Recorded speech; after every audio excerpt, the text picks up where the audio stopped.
जय माता की। बहुत ही शुभ समाचार आ रहे हैं गुप्त नवरात्रे। गुप्त नवरात्रों में क्या करें, साधना कैसे करें और कैसे माँ की कृपा प्राप्त करें, आओ इसको जानते हैं। पहले करते हैं गौ माता के दर्शन।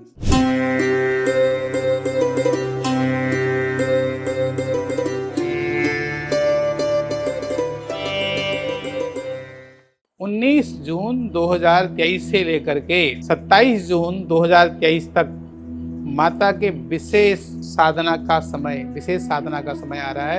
इनको बोलते हैं गुप्त नवरात्र। इसके बारे में जानकारी सबको नहीं होती है, मगर ये जो समय है ना, ये इसको अगर इसका सदुपयोग कर लिया तो जीवन में आपकी बहुत सारी समस्याओं का अंत हो जाता है और आप माँ की विशेष कृपा के पात्र बन जाते हैं। इसको समझते हैं कि करें कैसे।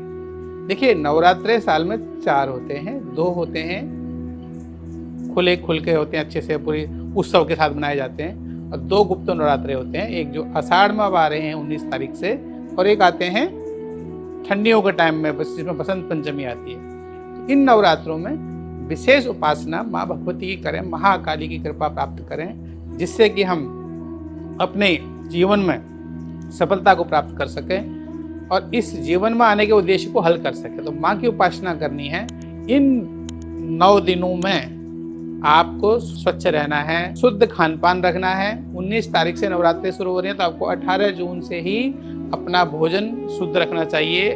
कोई भी ऐसा भोजन ना करें जिससे तामसिक प्रभाव बढ़े।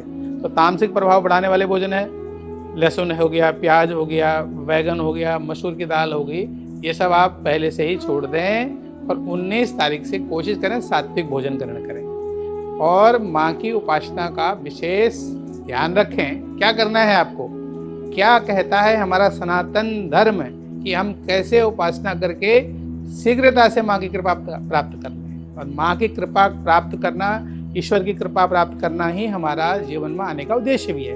तो देखिए, एक तो आप 19 तारीख की सुबह ही अपने मंदिर को अच्छे से साफ सुथरा करें, आसन नया डालें। कोशिश करें कि आपका आसन ऊन का हो या उषा का हो, उसमें बैठ करके माँ की उपासना करनी है। आपने सबसे पहले दीपक जलाना है और दीपक जला करके धूप बत्ती का प्रयोग करें, या उसके बगैर भी आप बैठ सकते हैं। आसन में बैठिए और माँ के ध्यान कीजिए।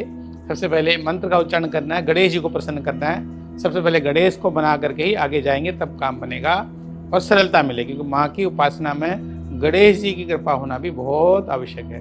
तो आप माँ के आगे बैठ गए आसन में और आपने ओम गंग गणपतये नमः इस मंत्र का जाप किया 108 बार। 108 बार जाप करके आपने सभी देवताओं को वंदन करना है। उसके बाद सबको टीका लगाना है, अपने टीका लगाना है और सब देवताओं को टीका करके माँ भगवती को टीका लगाना है सबसे अंतिम में। और फिर आपने जाप करना है ओम सिद्धि विनायकाय नमः, ओम सिद्धि विनायकाय नमः का 12 बार जाप करना है। उसके बाद आप क्या करें, एक नियम बनाइए कि रोज आप उस प्रकार से जो नियम बनाएंगे रोज वैसे ही पूजा करेंगे। तो 108 बार नवाण मंत्र का जाप करेंगे आप। नवाण मंत्र है ओम ऐं ह्रीं क्लीं चामुंडाई विच्चे।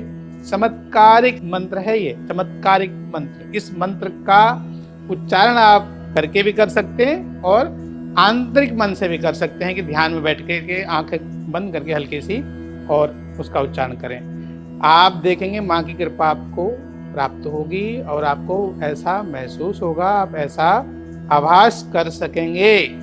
तो एक नियम जरूर रखेंगे, जितनी पूजा करें उतना ही रोज करें। बढ़ाते हैं तो आगे उसको फिर बढ़ाते जाएं। और हो सकता है आप में से कुछ लोग दुर्गा सप्तशती के पाठ जानते हैं, तो पाठ करें, मगर उसको ज़्यादा दिखावा नहीं करना। गुप्त नवरात्रि की साधना गुप्त तरीके से ही अपने घर के अंदर ही करी जाती है, या मंदिर में भी जाएं तो बहुत तामझाम ना रखें। दूसरा क्या करें, रात के समय, रात को आप स्नान आदि करके ही बिस्तर पर जाने से पहले स्नान आदि करें और उसके बाद जो सोने का समय है ना, उस समय का उपयोग करें। रात को अपने मंदिर में आसन डाल के, लाल आसन डालें, उस पर बैठ करके माँ का ध्यान करें जितनी देर आप कर सकते हैं। और उस ध्यान में माँ भगवती को ओम दुर्गाय नमः इस मंत्र का ध्यान करते जाएं।